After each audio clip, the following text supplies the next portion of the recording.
We are back with another video. Before we get into the video, like, comment, and subscribe to the channel. So, what is really going on with Cardi B and Scratch Off? Okay, a lot of fans are disappointed that Scratch Off, who was probably 8-9 months pregnant, did not pop out at 11 Faces shows in Atlanta. But she popped out at Mariah the Scientist show just last week. So a lot of people are wondering, why didn't she pop out? Well, Scratch Off is still upset that Cardi B last year got exposed for calling her a coochie due to the fact that last year, Scratch Off and Ice Spice did a collaboration and they made up after their beef, while, Ice Spice was subliminally dissing Cardi B on her album. Why you want to act dumb? Trust me, I really don't know. You don't know? I'ma show ya. I'm not Latto. I'ma beat her the fuck up. I'ma knock her the fuck out. Oh, yeah. I'ma beat her ass. I'ma get riot beat up by my niggas. Y'all gonna see what the fuck is up. You think I'm fucking pussy ass Latto? Tell me, what's that? Yeah, I don't know. Now, even though Scratch Off is 9 months pregnant, a lot of fans are still kind of feeling like she should have popped out anyway, because she did recently pop out at the Mariah the Scientist show. And a fan said, y'all can't be mad at LATT0 though. LMFAO. All jokes aside. Then another Cardi B fan says she can be buddy-buddy with Ice, but can't forgive Cardi. So a lot of people feel like, why can't she forgive Ice but not Cardi B? Other people brought up how, Scratch Off, went back and forth with Nicki Minaj in 2022. But then I think it was last year or the year before where she was on live listening to Nicki's music. So a lot of people were bringing up that as well. And here's the thing. I don't think Scratch Off really liked Cardi B musically. It wasn't until she fell out with Nicki Minaj then that she started being buddy-buddy with Cardi B anyway. And then I feel like Scratch Off probably thinks Cardi B is a fake-ass bitch. She was like, I didn't do nothing to you, but you was out here talking about me. And the thing is, Cardi B did not have to bring up Scratch Off's name. She didn't have to say pussy-ass Latto. She did that because she secretly doesn't like a lot of these female rappers, but she wants to put on this facade that she's for female rap unity and that she's, for all the girls, unlike Nicki Minaj. That's what she tries to portray, but she really don't fuck with all these hoes, okay? There's receipts of her talking shit about other female rappers. That is the only one that came out. I'm waiting for the other receipts to drop.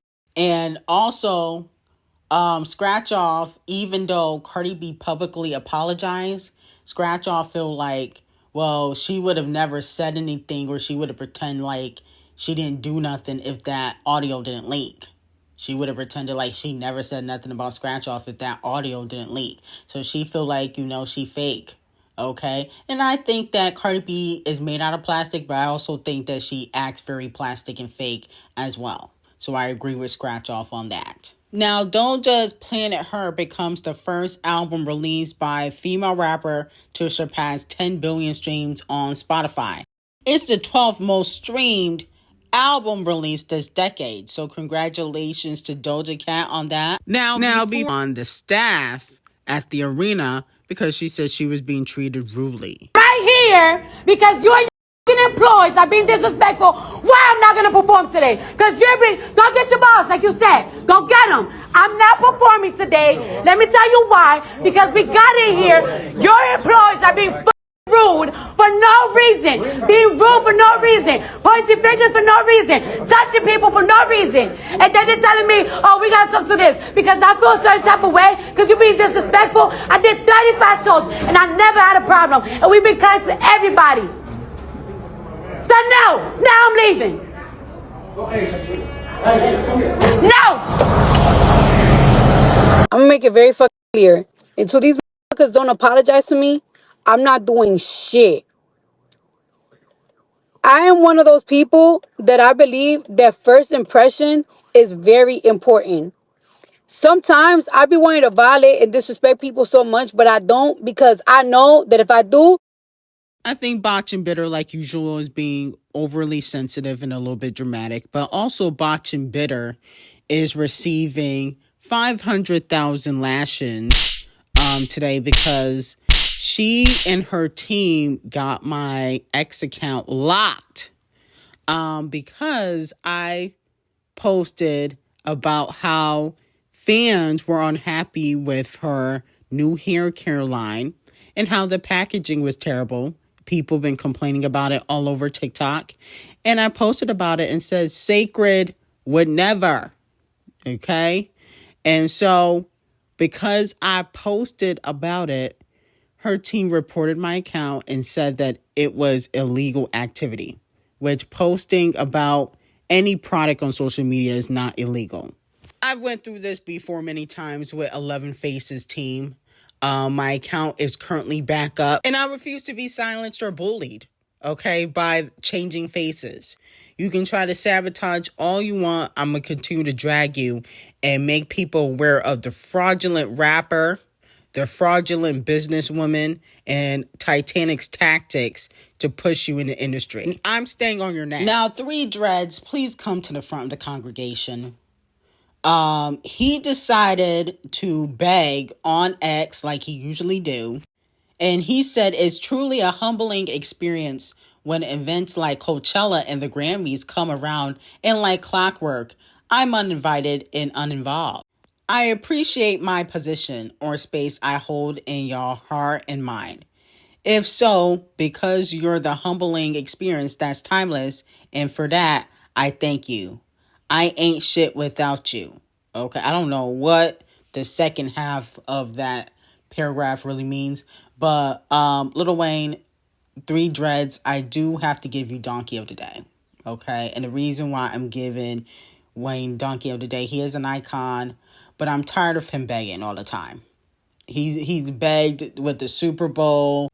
Now it's Coachella. Now it's the Grammys, which he allegedly performed at the Grammys in 2023. Now, the reason why I don't really respect this, because one, when it was your artist, no shade, and I know he doesn't have to stick up for Nicki, but when it was your artist complaining about, being shunned out or blackballed, you was quiet. Yes, you always worked with her, but you didn't stick up for her. You see the same thing happen with, Champagne Thickums, when people are trying to pull strings and do certain things. You was quiet, okay? You was quiet when Not Like Us dropped. No shade. Now you're seeing that the industry don't really fuck with you. Now you want to speak out, okay? Which I understand. But my whole thing with Wayne is, one, you don't have a hot single out. You don't have a hot album out. The Carter 6 was trash. No shade, it was. It wasn't a good album.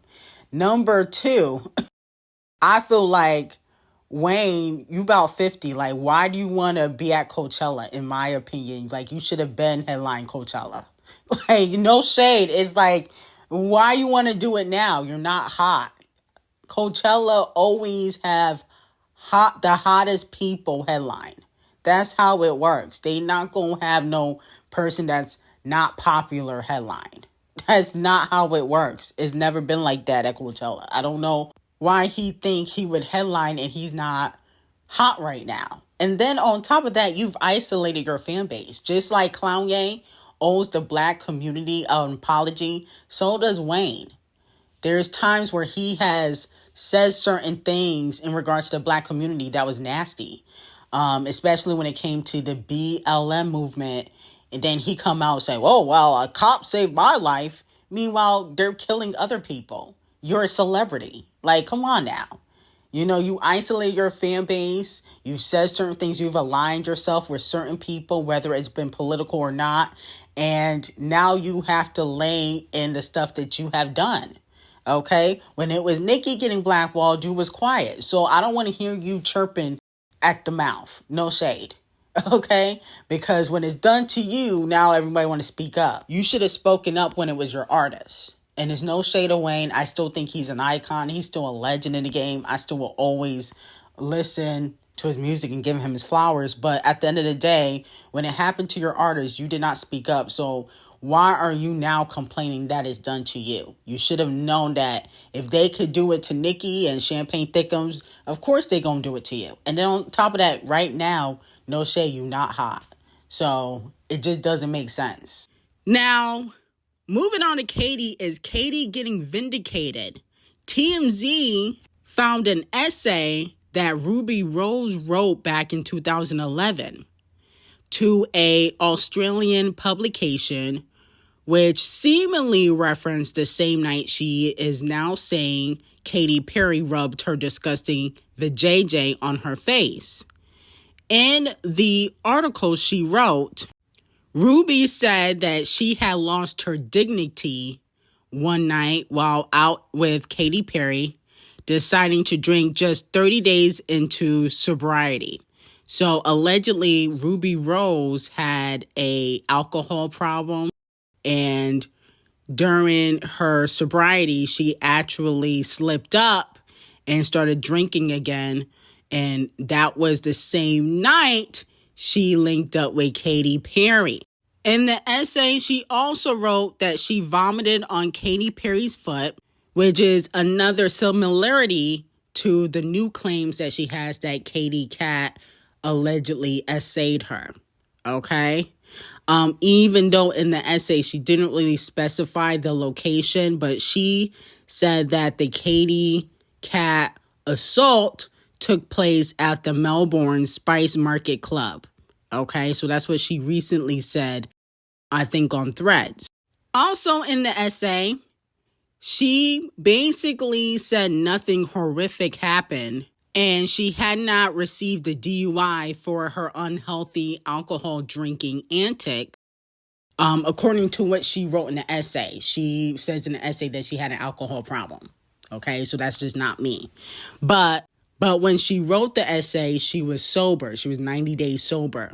So basically, in this essay, she basically admitted to partying with Katy Perry, but she said nothing horrific happened. But maybe she partied with Katy on a different night and something else happened. But a lot of fans are saying that Katy Perry will get vindicated in regards to this Ruby Rose situation, especially if, you know, this goes to court, because this is being investigated. Unfortunately, it is being investigated in Australia, and Katy Perry currently has to be questioned. But if it comes out that, you know, Ruby Rose was, you know, high as a kite, drunk as a skunk, or doing any type of substances, Katy's team could say in court, because like I said, it's being investigated, that, you know, this person was not sober. So how do we know that they're remembering exactly what happened? You know, this essay technically could be used against Ruby Rose. That's basically what I'm trying to say.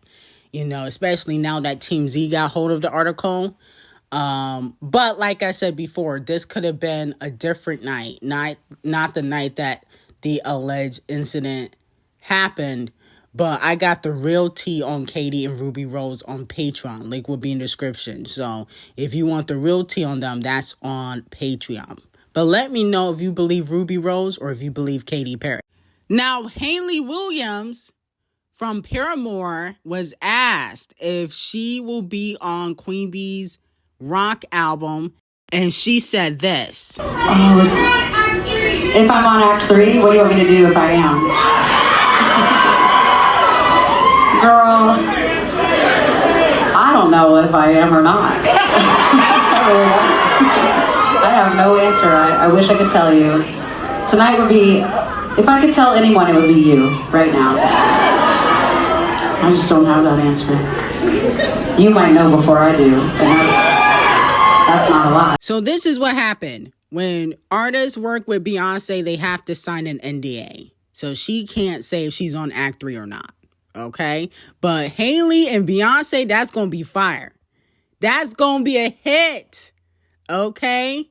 Do we have any Paramore fans in the building? I used to love Paramore.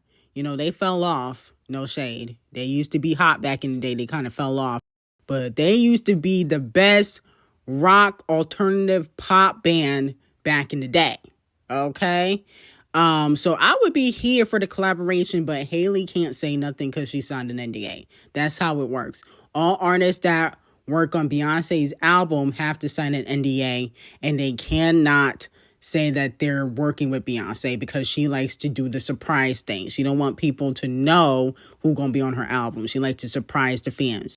So obviously, she's not going to break that NDA because that's going to cost her millions. And I don't think Hayley Williams, I think she got some millions, but I don't think she got millions for a lawsuit against Beyonce and Parkwood Entertainment in Colombia. I don't think she got that type of millions because that's going to cost her like 20, 30 mil. You know, if you break that NDA contract. So I'm here for it, though. I got some very hot tea on Katy, Ruby Rose, Diddy, Justin, what's going on with Euphoria behind the scenes. Link will be in the description. I hope you guys have a great day.